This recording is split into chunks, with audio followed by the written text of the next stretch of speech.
metai Lietuvoje bus rinkimų metai. Jų vyks net 3 – gegužę prezidento, birželį Europos parlamento ir spalį Seimo. Likus lygiai 6 mėnesiams iki prezidento rinkimų prasidėjo rinkimų kampanija. Tai nesusimaišyk su kompanija. Kampanija tai per tam tikrą laiką aktyviai vykdoma politinė, kultūrinė ar kitokia veikla. Tai, kad prasidėjo rinkimų kampanija, reiškia, jog norintys juose dalyvauti jau gali registruotis. Taip pat tai reiškia, kad kandidatai norės užtikrinti gyventojų palankumą, stengsis kuo garsiau ir daugiau kalbėti apie savo tikslus ir pažadus. Prasidės susitikimai su rinkėjais, kandidatų debatai, gatvėse atsiras reklamų.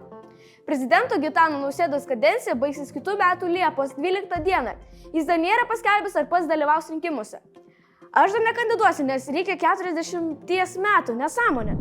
Kaune vėl galima aplankyti zoologijos sodą. Daugiau nei 2 metus jis buvo uždarytas, nes čia vyko atnaujinimo darbai. Buvo gerinamos sąlygos gyvūnams, pastatyti nauji pastatai, suremontuoti seni, atnaujinti gyvūnų voljerai, sutvarkyti takai, atsirado apžvalgos bokštas, taip pat atsidarė didžiulis egzotariumas. Pastatas šilumą mėgstantiems gyvūnams. Čia galėsi nusikelti į dykumą ar džiungles.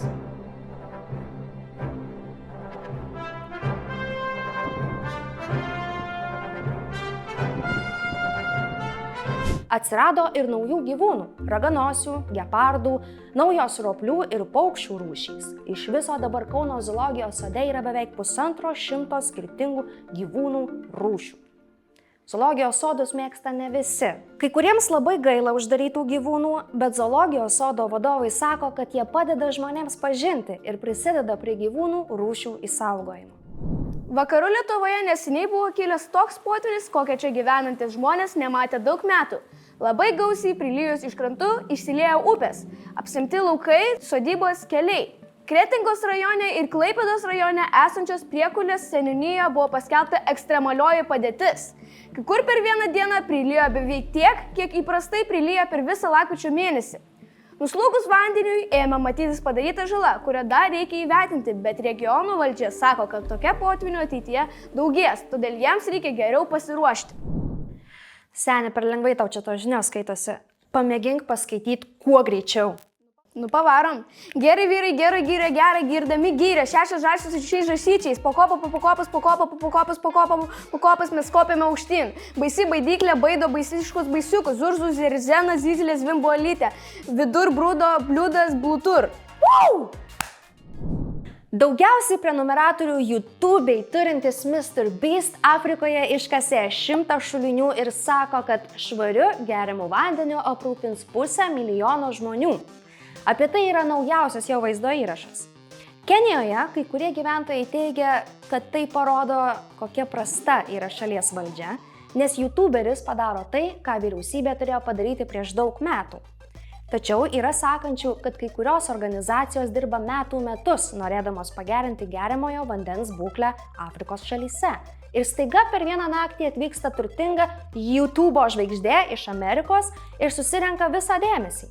O juk šulinius svarbu ne tik iškasti, bet ir toliau prižiūrėti. Vaizdo įrašų su brangiais triukais ir labdaringa veikla kuriantis Mr. Beast turi daugiau nei 200 milijonų YouTube prenumeratorių.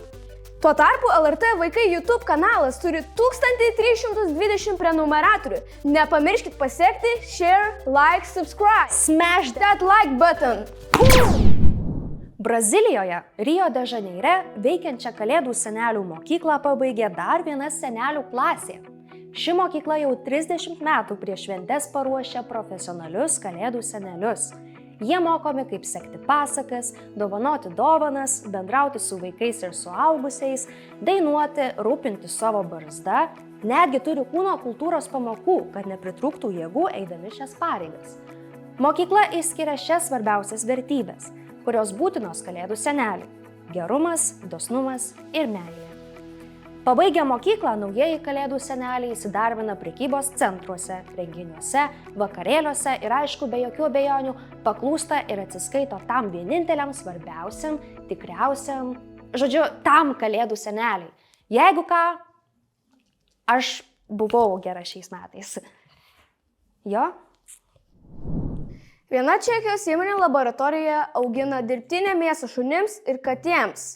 Ji tapo pirmąją pasaulyje, kuriai suteiktas leidimas gaminti ir parduoti tokią mėsą. Laboratorijos inde maistinėmis medžiagomis maitinamos gyvūnų ląstelės, kol galiausiai susiformuoja tarsi įprasti mėsos gabaliukai.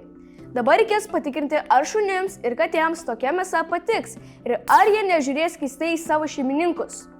Ši Čekijos įmonė tikisi, kad ateityje galėtų gaminti dirbtinę mėsą ir žmonėms. 2 Amerikos įmonės jau gavo patvirtinimą, bet gaminti dar nepradėjo. Tokie išradimai padėtų kovoti su tarša, kurią pasaulyje kelia tradicinis gyvulių auginimas mėsai. Bet kol kas žmonėms tokios naujovės labai smarkiai apetito nekelia. O kalbant apie maistą, visai nieko.